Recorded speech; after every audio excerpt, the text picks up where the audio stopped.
Olá pessoal, boa noite aí. Estamos começando aqui a nossa live. Esperar um pouquinho o pessoal ir entrando aí. Estou esperando também aqui a participação de uma pessoa aqui que vai ajudar a gente. Obrigado por terem vindo. Estou vendo aqui muita gente aí lá das minhas turmas lá do curso de medicina. Obrigado por comparecer. Desculpa um pouquinho o atraso aí, é que hoje o dia foi bem corrido e eu tinha que dar uma corridinha antes de chegar em casa para dar uma desestressada. Então eu tinha uma corridinha ali de 9 km hoje para dar um treinozinho, para ficar em forma, para manter a forma. Mas agora, beleza, a gente já está aqui, né? E vou só aguardar um pouquinho aí. Tô esperando aqui, deixa eu ver se eu consigo chamar uma pessoa aqui.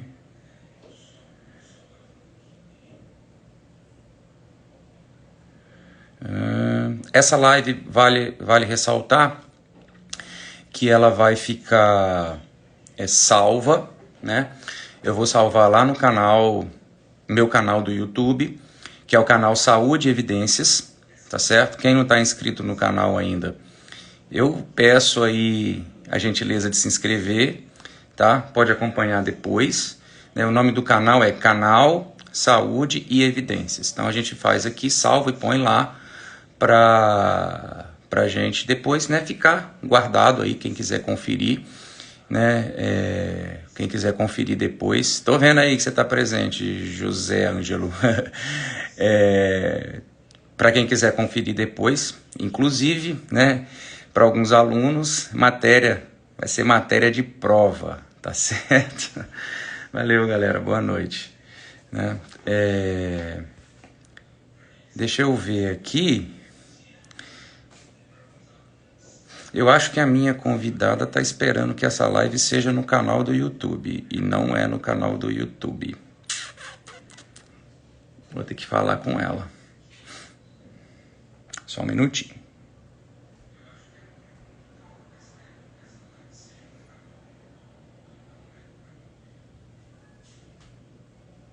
Hoje já vou ver se eu consigo falar com ela aqui para ela vir para o Instagram, que a participação dela vai ser maneira. Eu tô morrendo de calor. Vou deixar gravada, vai ficar gravada no canal do YouTube. Só um detalhe também, deixa eu falar, tá falando que ela tá com dúvida? No Instagram, quem tá seguindo a gente aí, todos os dias, a gente começou isso semana passada, todos os dias a gente vai ter uma... Deixa eu aceitar aqui. Todo dia a gente tem... Deixa eu ver aqui se a Isabela entrou. Oi, boa noite. Olá, Isabela. Boa noite. Deixa eu melhorar aqui. Deixa eu apresentar a Isabela primeiro. Depois eu falo dessa questão aí do que a gente está fazendo aqui no Instagram. A Isabela,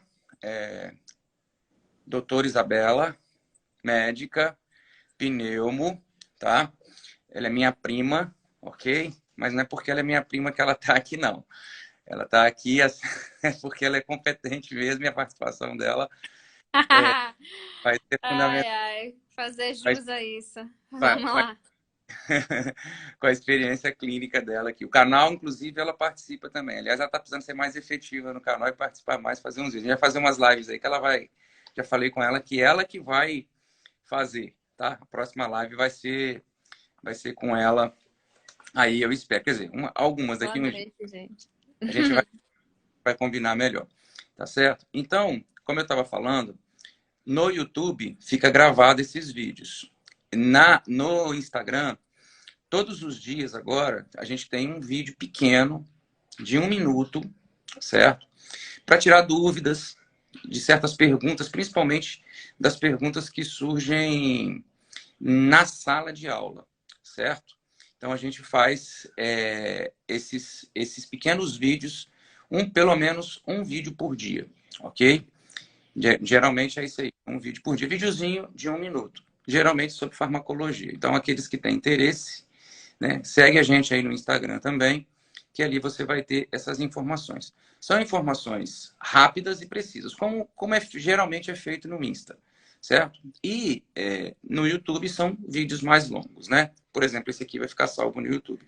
Bom, vamos começar, né, Isabela? Porque o tempo está passando, daqui a pouco o pessoal vai querer ir embora.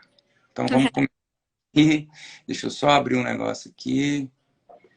Para a gente começar. Bom, a proposta de hoje é falar um pouco sobre ansiolíticos, né? Por que esse tema? É um tema muito comum hoje em dia, muito importante. Acho que quase ninguém é ansioso hoje, né? A gente tem visto a ansiedade, assim, algo muito rotineiro. Aqui tem muitos alunos do curso de medicina, Isabela, para quem eu dou aula. Esse é um curso, por Boa. exemplo, que já fez e sabe que ele está relacionado muito com ansiedade, né? Tem outros aqui também, não só da medicina lá não, mas tem outros, tem muita gente de lá. E não só o estudo, né? Para os alunos, o estudo. Para o profissional, o trabalho, né? Gera ansiedade, gera estresse. E daí, esses medicamentos, eles estão sendo muito utilizados hoje, né? A gente sabe, a gente vai tratar de um grupo aqui específico, mais específico, que é chamado de benzodiazepínicos, né? Então, os benzodiazepínicos são um dos grupos de medicamentos hoje mais vendidos no Brasil e no mundo, né? É muita coisa mesmo. Eu não tenho nem dados aqui, mas eu acho que é um grupo de medicamentos que são mais vendidos hoje, né? E muitas vezes a gente sabe que a gente sabe que é necessário aqui no Brasil retenção de receita, prescrição com retenção de receita, porque infelizmente aqui no Brasil, se não tiver retenção de receita, mesmo que seja sob prescrição médica, as pessoas acabam comprando, conseguindo comprar muitas vezes de uma maneira errada, que a gente sabe. E esses medicamentos geram dependência, geram tolerância, né, uma série de coisas. Então, deveria ser só usado mesmo com o conhecimento médico, né? E aí eu não sei lá, por exemplo, na sua experiência lá, como é que seria, por exemplo, a procura desses medicamentos no seu dia a dia, na sua rotina clínica lá. Você pode falar alguma coisa a respeito disso? Você tem observado alguma coisa a respeito disso? Da busca, da procura? A gente passou por um período de pandemia agora, que, na verdade, esse período de pandemia aumentou, né, o consumo desses medicamentos. Estudos mostram isso. E agora a gente vive aí mais do que... A gente vive também um problema de crise econômica, financeira, que o desemprego em alta. Então, assim, as pessoas usam demais têm usado demais esse tipo de medicamento e buscado esse tipo de medicamento. Como é que você vê isso lá, por exemplo?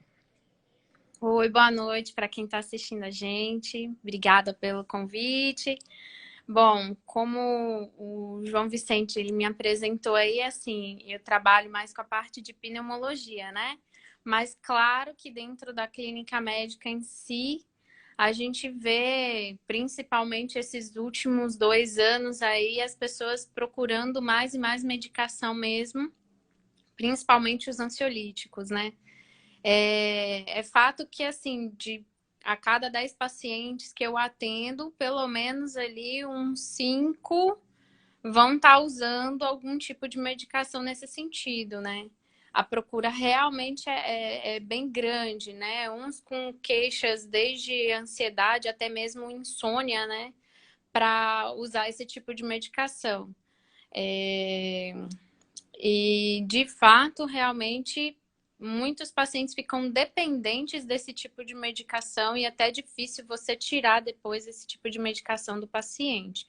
A gente vê, sim, uma procura que aumentou, né, nesses 2 últimos anos. Sim, é verdade, né? É o que a gente tem.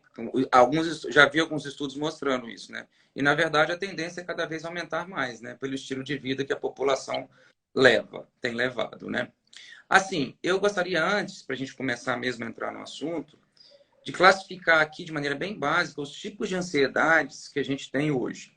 Por exemplo, um tipo de ansiedade, que ela tem subdivisões, a gente fala ansiedade, mas a gente está falando de um conjunto de coisas, né, que na verdade pode significar assim, ter várias subdivisões. Por exemplo, tem o transtorno de ansiedade generalizada. Transtorno de ansiedade generalizada, o TAG, é aquela pessoa que apresenta preocupação excessiva na maior parte dos dias, né? Aí você vai falar qual é o motivo. Bom, aí motivo todo mundo vai ter de sobra. Aumenta a irritabilidade, né? Tem tensão muscular, e tem dor, aquela dor nas costas, nos ombros, aquela dor, aquela tensão toda, porque fica o tempo inteiro contraindo, nem é imperceptível, mas é assim.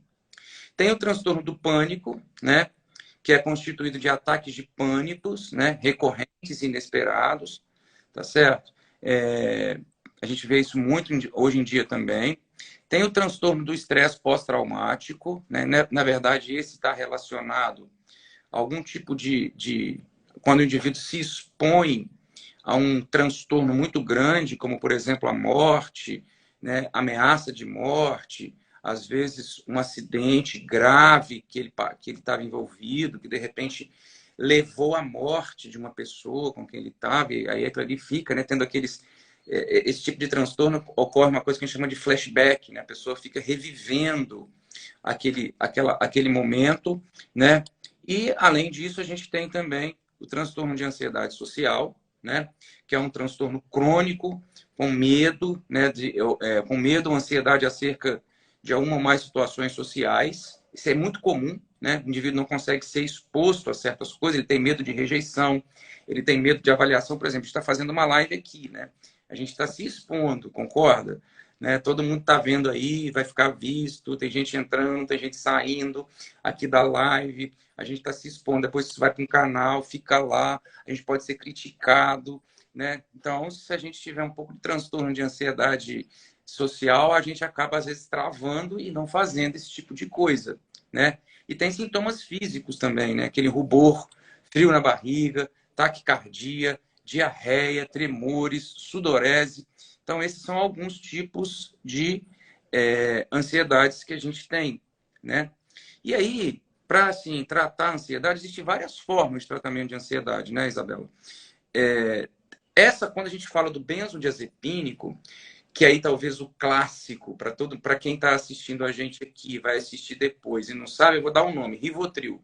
Talvez esse seja o medicamento da moda, né? O pessoal Uhum. faz, não é? O pessoal faz muita charge aí com Rivotril, muitos memes com Rivotril. Ele talvez seja o mais conhecido desse grupo, embora existam outros, né? Tem Rivotril, tem Frontal, tem Diazepam, né?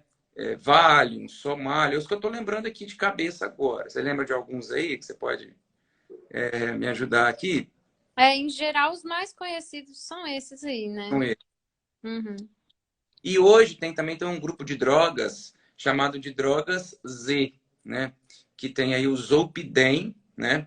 Que é muito usado, principalmente para transtornos do sono, né? Que tem, inclusive, na forma sublingual, para induzir o sono rápido, e tem também por via oral. Bom, enfim, de maneira geral, né? Esses medicamentos, eles promovem uma redução da atividade cerebral, né?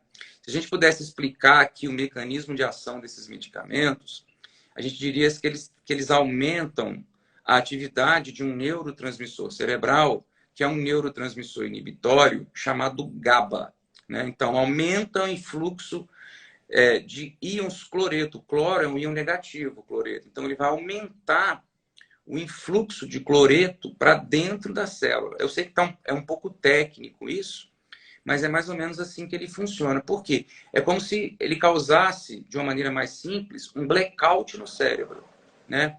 E quanto maior a dose, maior seria esse blackout, né? O cérebro vai apagando. Então, mesmo que você regiões do cérebro vão apagando, vamos dizer assim, né? Porque ele hiperpolariza os neurônios, né? Então, mesmo que você esteja preocupado, mesmo que você esteja ansioso, aquilo ali, aquelas regiões do cérebro que estão muito ativas diante de um medo, de uma preocupação, de uma antecipação, elas vão parando de funcionar.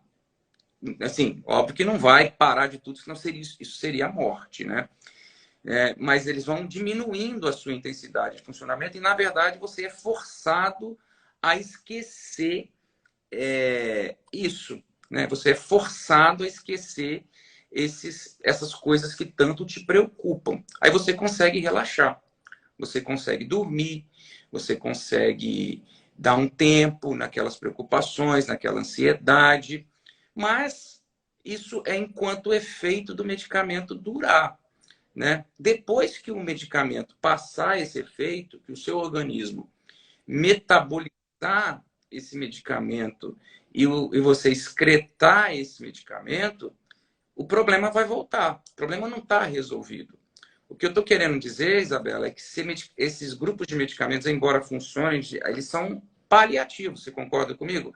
É um problema que vai voltar, porque não está resolvido. Por mais que as pessoas achem que estejam resolvido, não está resolvido. Concorda?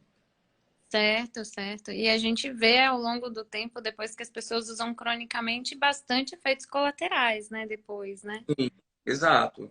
A gente pode até citar eles aqui, falar um pouquinho deles daqui a pouco, né? Exatamente.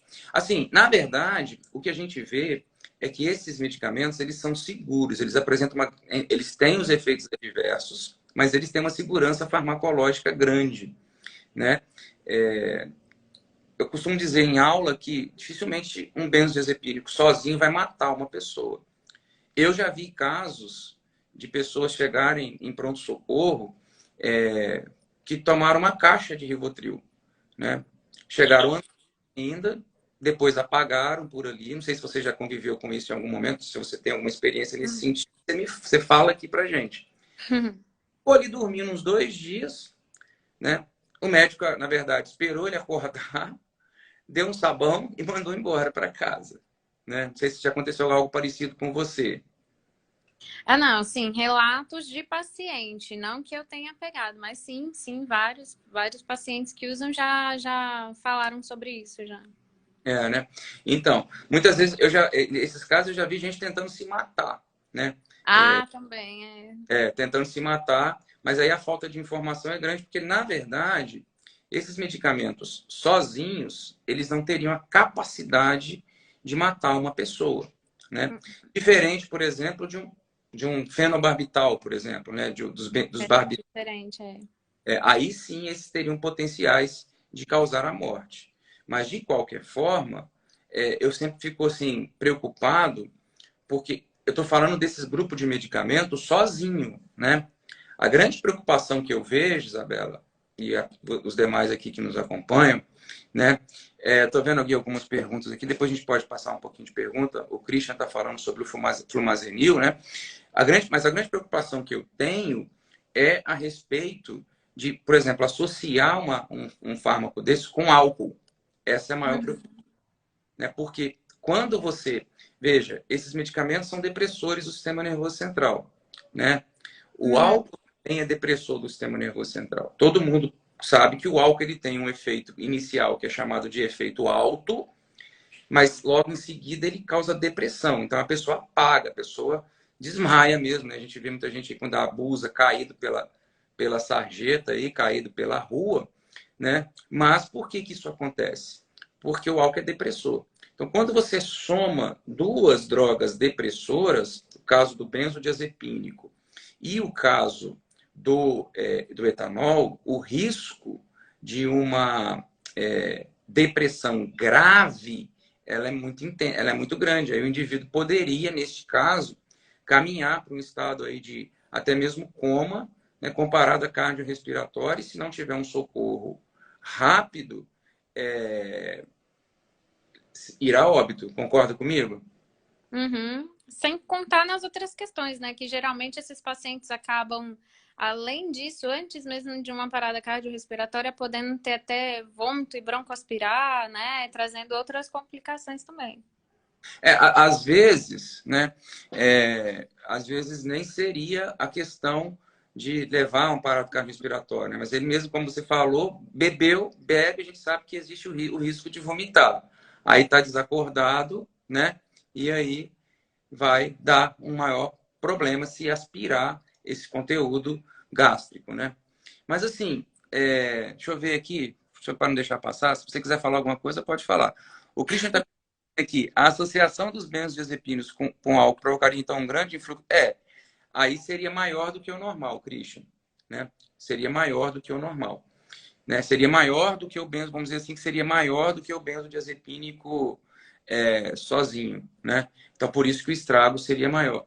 E não só com álcool, tá? Com qualquer outro fármaco, com qualquer outra droga que é antidepressora, tá certo? E ele pergunta aqui também com relação ao flumazenil.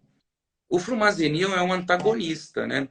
Seria um fármaco aí que seria um antídoto para uma intoxicação, por exemplo, com o Rivotril. Ainda existe essa possibilidade, que dá mais segurança a esse tipo de medicamento, né? Então, existe sim essa possibilidade, o que dá mais tranquilidade para o uso no dia a dia, né?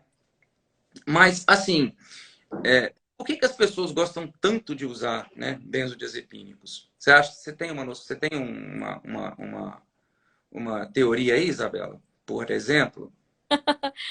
Ah, a teoria que eu entendo é que ele realmente, acho que as pessoas conseguem ter o efeito, né, com a medicação que elas esperam, exatamente como você tinha explicado aí anteriormente na fisiopatologia, né? É um efeito que é mais imediato, se for parar para pensar, do que outros antidepressivos até, né, que demoram mais tempo para começar a ter efeito. Sim.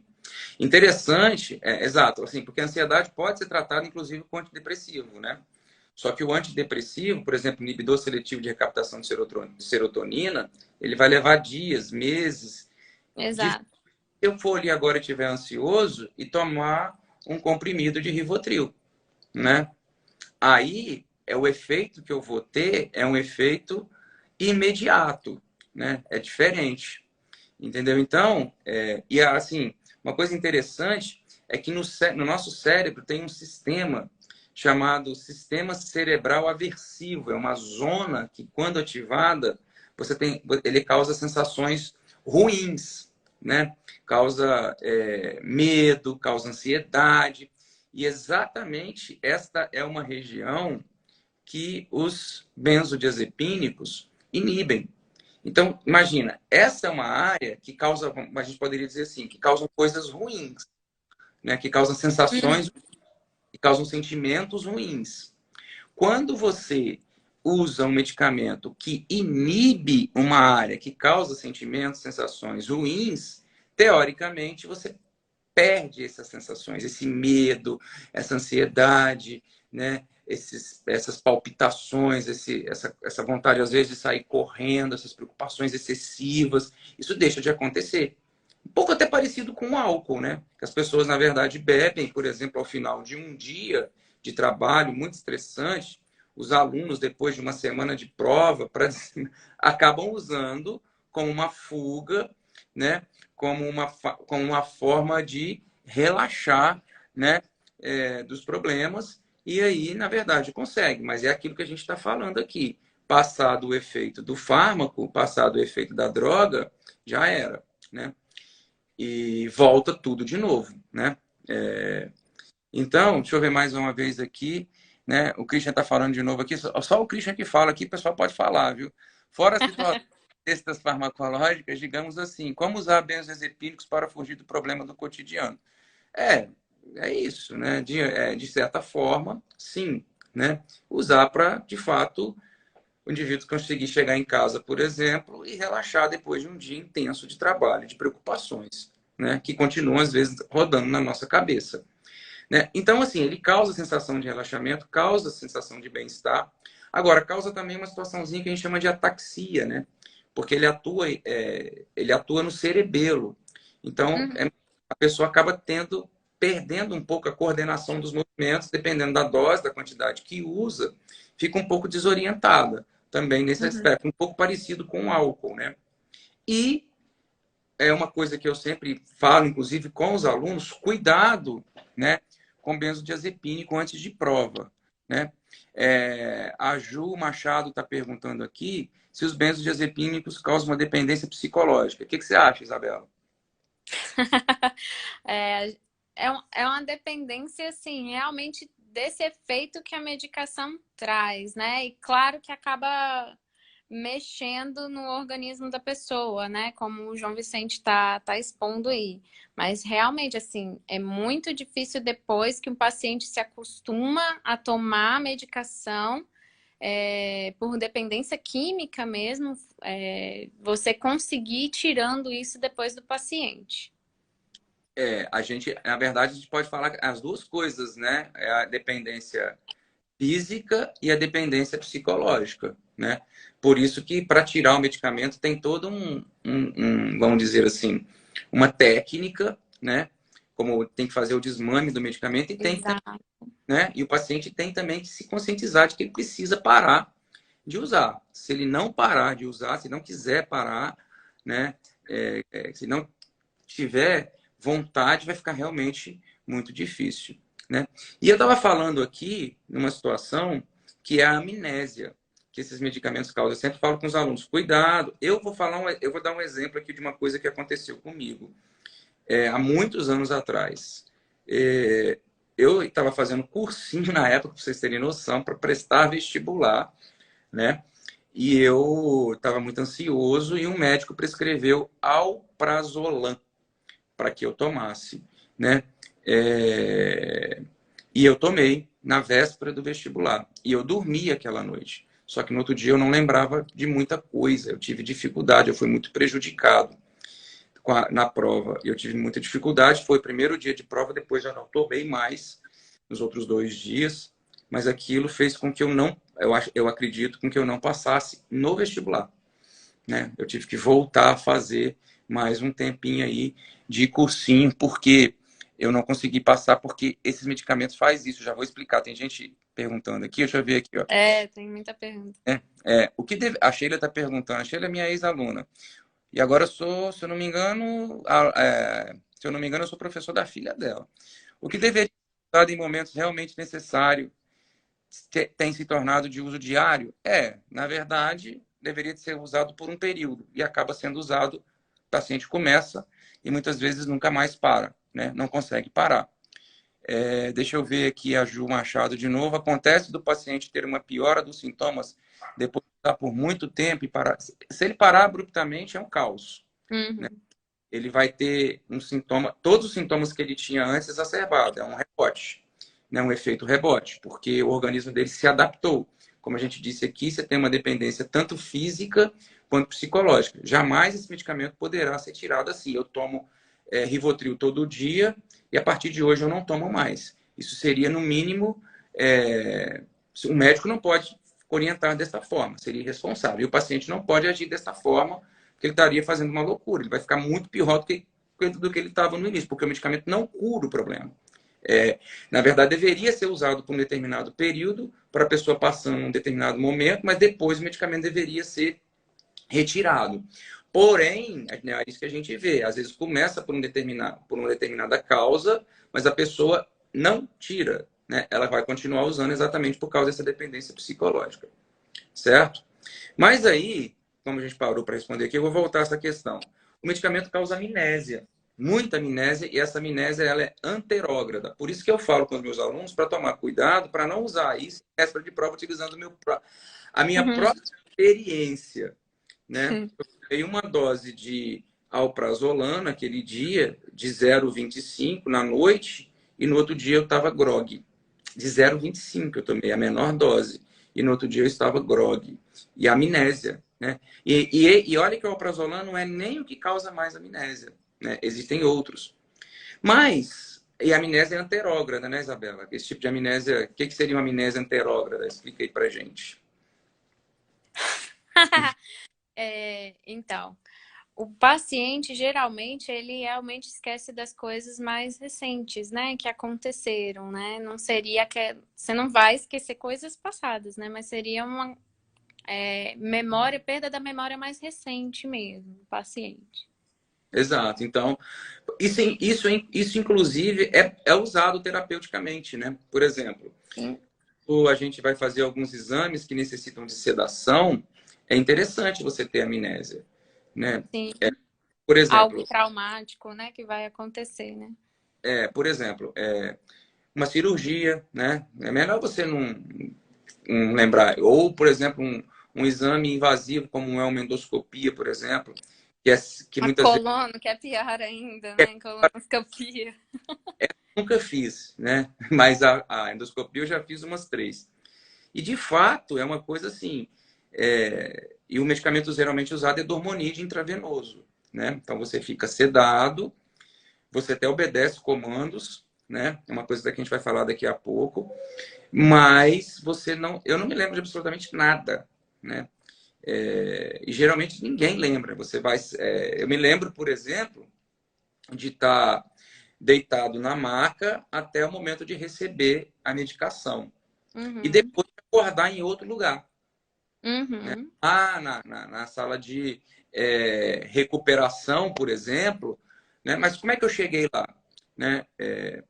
Não sei, né? Foi alguém me levando, mas eu não me lembro. Por quê? Porque eu não lembro se é absolutamente nada do procedimento, né? Imagina, né? O gastro entrou com endoscópio, foi lá, passou pelo meu esôfago, chegou lá no meu estômago, olhou, fez uma biópsia, né? E eu não lembro nada disso, né? Eu não lembro nada disso, sim, né? Então, isso é importante para a amnésia. Isso seria bom.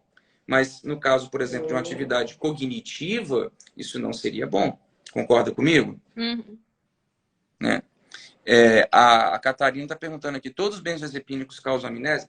No geral, sim, mas tem uns que são, por exemplo, o dormonide, que é o midazolam, ele é um dos que causam mais amnésia. Por isso Uhum. até que o dormonide tem duas coisas que o torna bom para ser usado em procedimentos e também em cirurgias, em exames, né? É, que ele tem um tempo de meia-vida pequeno, isso é interessante. Por quê? Porque o efeito passa logo, passa mais rápido, né? Imagina você usando um medicamento que você vai fazer um exame, você precisa é, fazer outras coisas durante o dia, o tempo de ação do medicamento é gigantesco. Não é interessante. Medicamento para esse tipo de coisa, o ideal é que seja medicamento de tempo de meia-vida pequeno. E, além disso, o dormonide causa amnésia. Agora, para o dia a dia, ele já não é bom. Né? Por quê? Porque a amnésia não é bom. Né? Então, nesse caso, o dormonide não seria bom para ali, para o hospital, seria bom para, na minha opinião, né? Eu acho que existem outras coisas melhores para pessoas se Ah, forem. sim, e lembrando que ele é um dos que a gente usa, né, até para sequência assim, de intubação. Então, dependendo da dose, também é perigoso, né? A questão do hormonídeo. Dependendo da dose, né? Uhum. Se for uma dose muito alta, ele é usado para processo de intubação endotraqueal, né? Então, assim, é um cuidado que tem que ter, né? O Cris está perguntando se essa perda de memória é revertida. Passado, teoricamente, você não lembra, né? De muitas daquele período ali, mas passado o efeito do medicamento, volta, você consegue normalmente tocar ali, né? É difícil que as pessoas sofrem com os efeitos da abstinência? O difícil é que as pessoas, quando param, vão ter o efeito de abstinência, por isso tem que ser uma retirada muito bem feita, uma retirada gradual, fazendo o desmame da droga, né? E aí, Isabela, eu separei aqui no nosso para a gente discutir aqui. Sim, uma coisa que me deixa preocupado é as pessoas usarem muitas vezes sem o conhecimento médico e serem, por exemplo, pessoas que trabalham com certas atividades que é Ah, preocupante. Por exemplo, uhum. imagine se o cara é um motorista. Eu ia falar agora motorista, né? Então, como é que faz? Né? Imagina esse cara sob o efeito de um benzodiazepínico. né? Então, assim, Lembrando assim, só para sim, ficar claro, lógico que a gente não está condenando a medicação, tá, não, gente? Se ela for bem indicada e tiver acompanhamento, tá indicado e ele tá fazendo acompanhamento. Não é que um motorista não possa usar um benzodiazepínico, não é isso que a gente está falando. A gente está falando no caso de ser algo indicado e certeiramente indicado e com acompanhamento, né? sim. Então, talvez assim, o motorista de caminhão, o motorista de ônibus, por exemplo, né, ou qualquer motorista, sei lá, naquele período inicial, principalmente, que ele está começando a usar o fármaco, talvez ele precise ser afastado do trabalho, né? Até que ele tenha condições de exercer essa atividade, porque não vai dar para sair. Então, aí sim, o médico prescreve, o médico afasta, se o médico achar que é necessário, dá um atestado, né? Etc. e tal. Né? Aqui está perguntando aqui a Catarina se rola uma receita no final da live. Aí é com a Isabela. Eu não. É, tudo é conversado. Ela que tem o CRM, ela pode prescrever. Então, essa pergunta não é para mim, essa pergunta é para você. Tá? Raramente eu prescrevo, mas é raramente mesmo. Tá. Então, vocês aí que são alunos lá da medicina, fiquem atentos a isso aí. Bom, eu coloquei aqui também uma coisa para a gente discutir, que são a questão dos usos terapêuticos, né? A gente até comentou alguns aqui. Por exemplo, o principal uso, a prova de farmácia está chegando, né? Se for do quinto período, as duas, é a semana que vem, certo? Então, vou cobrar isso aqui na prova, hein? Vou cobrar. Fiquem atentos, né? Deixem o like, né? A gente não pode esquecer. Siga a gente no Instagram e no YouTube, senão vai tirar zero na prova. Brincadeira, tá, pessoal? Daqui a pouco vocês vão falar isso que eu fiz brincadeira, tá? Só para descontrair. Então, assim, os usos terapêuticos é um ansiolítico, né? Ansiedade aguda, ansiedade crônica, hipnóticos para indução do sono. Aí tem duas coisas eu acho interessantes quando falo em indução do sono. Tem pessoas que têm dificuldade de pegar no sono, mas sustentam o sono. Né? Uhum. Então, o ideal seria um medicamento de tempo de meia-vida mais curta, para que no dia seguinte ela não fique sofrendo o efeito, fique ali meio, né, grogue. Já tem pessoas que têm a dificuldade de sustentar o sono. Né? No caso, seria o ideal um fármaco de tempo de meia-vida maior para cobrir todo o período noturno. Agora, uma coisa que é muito difícil é dizer o seguinte: geralmente as doses ansiolíticas elas são doses menores do que as doses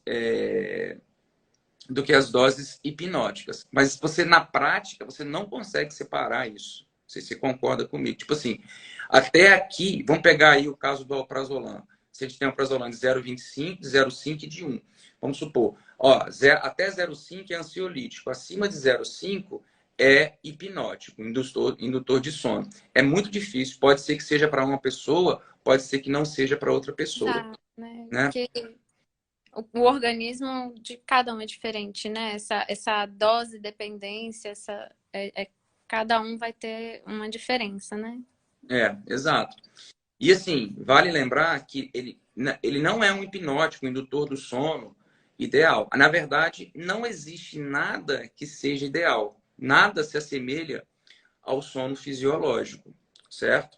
Então, por exemplo, tem gente que toma e se sente mal no dia seguinte.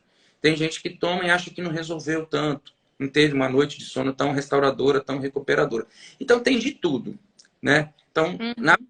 sono ideal, assim, o medicamento ajuda. Mas aí a gente não vai tratar disso aqui agora, até porque o tempo não permite. Mas existem outras coisas importantes para o sono, que é a higiene do sono. Tentar trabalhar outras coisas diferentes para que não haja fique aquela coisa, aquela dependência do medicamento. Tá bom. Uhum. Né? Tem muitas coisas que pode se fazer para melhorar o sono, exercício físico, evitar substâncias que excitam o sistema nervoso central à noite, como café, fumo, né? Ter uma rotina de sono bem estabelecida, horário para dormir, horário para acordar, essas coisas, né? Enfim. Mas não é o caso aqui da gente tratar de detalhes. Agora a gente pode fazer, de repente, chamar alguém aqui para fazer uma live sobre isso. Anticonvulsivantes, alguns deles apresentam efeito anticonvulsivantes, não são todos, o diazepam é um deles, né? Como medicação pré-anestésica, a gente já falou aqui, deles, também como medicação pré-anestésica, que é extremamente importante, né? E então, assim, basicamente, esses seriam os usos, né? Que a gente vê no dia a dia. São usados como para procedimentos, para exames invasivos, né? Que a gente já falou aqui, que precisam de sedação. Mas, enfim, é isso que, na verdade, eles são usados. E como a gente tem um quadro de ansiedade muito grande, distúrbios do sono muito grande, eu costumo dizer o seguinte: como é que se trabalha a ansiedade, né? Eu não sou psicólogo, nada, nem terapeuta, nem nada. Mas como é que se trabalha isso? Se trabalha ao longo do tempo, né? Mas é mais fácil usar um comprimidozinho para trabalhar, porque eu não tenho tempo para fazer análise, por exemplo, para tratar esses problemas de ansiedade, de estresse. Como é que se trabalha o problema do sono? Com paciência, com tempo. Tem profissionais do sono. Mas para que eu vou procurar um profissional do sono? Me dá logo uma caixinha de remédio aí, doutor, que eu vou ali na farmácia, compro e vou dormir, porque eu não tenho tempo de ficar fazendo essas coisas. Então as pessoas vivem atrás da pílula mágica, da pílula que elas vão tomar, do comprimido que elas vão tomar e vai resolver todos os problemas. Só que elas esquecem que pode até resolver, pode até ser um paliativo, momentaneamente pode até parecer muito bom, só que com o tempo vem a cobrança, né? Vem os efeitos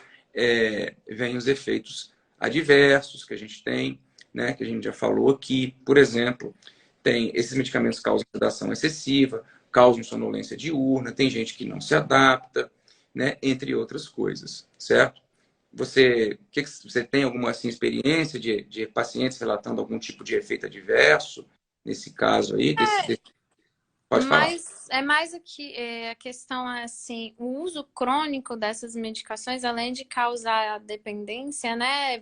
Difícil você tirar, mas assim, você tem visto, principalmente idosos, que é uma população assim, que você tem que ter muito cuidado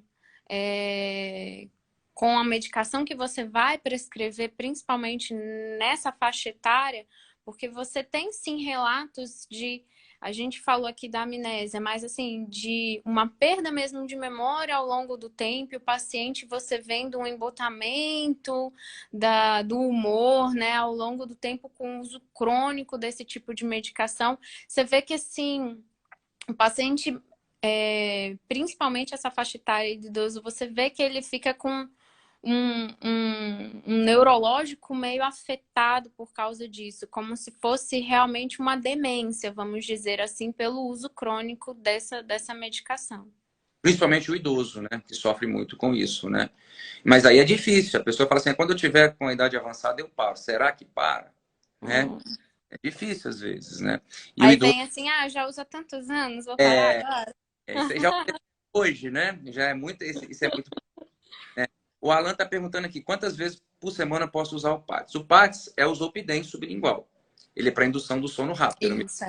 né? Que tem um tempo de minha vida bem curtinho, tá certo? Então a ideia é só mesmo que no outro dia o indivíduo não sinta os efeitos dele. Não tem, isso é muito difícil, Alan, responder, né, Isabela? Quantas vezes por semana eu posso usar? Não sei, tem gente que vai usar todo dia. Tem gente que Exatamente. vai Tem alternar. gente que vai usar de vez em quando, né? Isso é muito particular da pessoa, né? Dos sintomas que ela está sentindo, dos problemas que ela tem, é muito particular. Então, assim, teoricamente, como a gente já disse aqui, é um medicamento seguro. Aliás, vale ressaltar que as drogas ex, que é o Zolpidem, ele no dia de hoje, atualmente, ele tem substituído os benzodiazepínicos para problema do sono. Na verdade, os benzodiazepínicos substituíram os barbitúricos. Os barbitúricos são mais antigos, mas os barbitúricos são muito, muito, muito intensos seus efeitos, são anestésicos, inclusive, às vezes, né? Uhum. Tem ali o tiopental, por exemplo, né? Mas a gente fala mais do fenobarbital, que é o gardenal. É. Mas aí os epínicos vieram mais seguros, mais tranquilos, substituir. E hoje, o que a gente tem visto é que a droga muitas vezes tem substituído. Dependendo do tipo de problema de sono que a pessoa tem, é melhor o Zolpidem. Teoricamente, eles têm menor potencial para dependência e para uso abusivo. Né? Isso é o que a literatura mostra. Mas eu já vi também a literatura mostrando na prática que isso não é bem assim. Né? Tem sim dependência, tem sim uso abusivo. Aliás, eu já vi uso abusivo. Agora, na pandemia, eu vi vários relatos de uso abusivo. E um relato de uso abusivo que eu vi foi de pessoas... pessoas não sei se são pessoas, mas o uso a situação era tão grave que o indivíduo estava usando droga Z, Zolpidem, Empax, né, o sublingual, a cada 2 horas. Era praticamente Uhum. 2 horas, você vai usar 12 por dia. Era meia caixa, era uma caixa a cada 2 dias. Nossa. Entendeu? Então, realmente. E muitos profissionais de saúde abusam, até principalmente quem dá plantão, porque, como ele induz o sono muito rápido, eu já vi também relatos sobre isso. A pessoa às vezes não consegue pegar, é um sono rápido ali que tem que ser, então toma logo um Pax aí, dorme rapidinho e acorda, porque às vezes o hospital é um negócio bem estressante, você que o diga, né? Então, olha só, a Catarina está perguntando, professor, você comentou o uso de benzodiazepínicos como cuidados paliativos. Mas como eu posso orientar o paciente em como ele pode melhorar o quadro por um todo? Melhora da rotina? O que você acha, Isabela? Eu Melhorar não o... entendi bem a pergunta, não. Tenta formular aí para mim. Ela está falando o seguinte, que a gente comentou aqui o uso do benzodiazepínico como cuidados paliativos. Ah, tá. Posso orientar o paciente para ele procurar, né, desenvolver uma melhora do quadro total, né? Melhora da rotina, ela pergunta. É uma coisa, né? Então, assim, como a gente comentou aí na live, o João Vicente comentou, né? Atualmente a sociedade é muito imediatista, né? E a gente não tem tempo de ficar fazendo muita coisa, né? Trabalho, é estudo, é tudo, e você quer as coisas assim, né? Então, realmente procurar ter uma qualidade de vida nos dias atuais, que é meio difícil, mas é importante, né? E assim, eu sempre vou falar que você tem que procurar um bom profissional para poder te orientar na medicação correta a ser tomada, né? Às vezes, como eu falei, né, o benzodiazepínico talvez não é a medicação certa para todo mundo, né? Isso aí, né? Assim, eu acho que o Catarina cada situação vai ser uma situação. Então, eu acho que isso é um tratamento multiprofissional, né? O psiquiatra vai entrar prescrevendo, vendo a necessidade daquele momento, mas eu acho também que ele vai acabar mandando o paciente procurar uma análise, uma terapia, um Uhum. acompanhamento para tentar, né, ver o que está acontecendo, para ver se ele consegue resolver esses problemas aí. Então, assim, é, um, é um negócio longo, não é aquilo que a gente resolve com uma pílula, como a gente já falou, Uhum. né? E o pessoal está achando interessante comentar aqui, ó, a Mariana dizendo, Zolpidem é vida, né? Ó, A gente vai descobrindo quem usa, né? Vai descobrindo aí. exato. Ritalina de manhã, Ritalina de manhã, café Isofluvina. à tarde, Zolpidem à noite. Eita, então de manhã durante o dia a gente excita e durante a noite a gente toma uma pílula, Deprime. É. né? É isso aí. Vai devagar, né? É bom se está nesse nível e assim, tão jovem, eu acho que é melhor repensar algumas coisas da vida, né?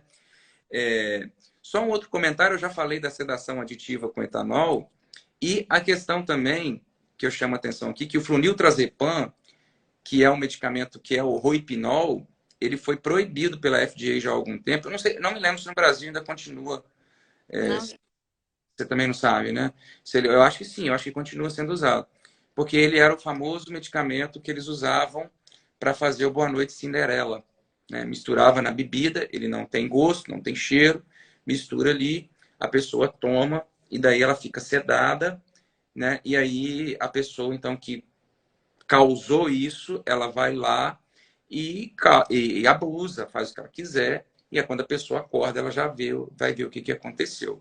Então, para você ver, né? Até isso tem com benzodiazepínico, certo? Mas, assim, eu acho que é mais ou menos isso aqui que a gente colocou. Lembre-se da síndrome de abstinência. Sempre haverá um preço para usar esse medicamento, esse grupo de medicamentos. A retirada sempre vai causar, se for retirada abrupta, não pode, porque vai causar abstinência. Né? O que está relacionado com a síndrome de abstinência? De maneira bem simples e prática, mais ansiedade, mais insônia, mais agitação. Então tem até um plano de retirada, né? Às vezes assim, retirando 25% a cada semana, ou 50%, né? Partindo, uhum. por exemplo, ou reduzindo a dose mesmo, que é para que a pessoa consiga viver sem isso. Afinal de contas, a gente não nasceu tomando benzodiazepínico. Eu sei que não é fácil, mas, né? Deixa eu ver aqui o que a Mariana Perini está falando. Existe outra utilização médica para os fármacos Z, além da indução do sono? Olha, Isabela pode complementar aí, eles têm um tempo de meia-vida muito curto, Uhum. Mariana. Então fica difícil você trabalhar a ansiedade diurna, por exemplo. Aí, quando o paciente está num grau de ansiedade diurna, o médico pode usar um medicamento de tempo de meia-vida maior, mas aí teria que ser um benzodiazepínico, né? Seria essa a ideia. Então, eu acho que não. Eu acho que droga Z, ela seria aí uma droga para induzir o sono mesmo, Exato. os tubos do sono. É isso, Isabela? Você pode me corrigir se Uhum. Não, é isso mesmo. E a Maria Luísa pergunta assim: essa síndrome de abstinência pode ser considerada como um efeito rebote? De certa forma, sim. Você tira, né? E aí volta tudo e Como volta. qualquer droga que você É, se torne dependente. exatamente. Qualquer droga que você usou por muito tempo, se não fizer uma retirada. Por isso que o ideal era não usar por muito tempo. Se existe uma situação que levou ao uso, aquela situação deveria ser tratada, né? E aí para de usar. Mas a gente sabe que não é assim que funciona. Como ela falou, há tanto tempo eu uso, quando prescreve aí, me dá uma receitinha aí, porque eu uso há muito tempo. Então, se eu uso há muito tempo, então, né, já até usei até hoje, não era o ideal. Era para ser um momento, era para ser algo pontual, mas não é isso que a gente observa, né? Principalmente aqui no Brasil, onde a gente consegue acesso muito fácil a esse tipo de fármaco. Beleza? Bom, acho que a gente já está chegando ao final aqui. A gente já está com quase 1 hora de live. O tempo passou rápido. O, Passando. o debate foi bom. As perguntas foram boas. Se tiver alguma pergunta ainda, a gente está aqui para responder. Se não, a gente pode caminhar para o fim, né? As suas considerações aí, Isabel? Deixa eu ver aqui. O Christian perguntando: existe relação entre benzodiazepina? Existe, como eu falei, assim, pode gerar uma demência, né, com uso crônico, principalmente nos idosos, né? Então, por isso que é uma medicação que tem que ter um cuidado na prescrição dela. Exato. Né? Existe, inclusive, aí, já vi várias lives no YouTube. Também preciso procurar para ler mais quais são as evidências disso. Mas do Rivotril com Alzheimer, né? Uhum. É principalmente o Rivotril, Principalmente o Rivotril. É o que é mais falado, tá, Christian? Uhum. Né? Os outros, menos, mas o Rivotril de maior. E o Rivotril que a gente falou aqui é o que é mais. É o que é mais usado, mais conhecido, né? A gente brinca aí, Rivotril. Eu fiz uma propagandinha, né, dessa para divulgar, uma divulgação para divulgar aí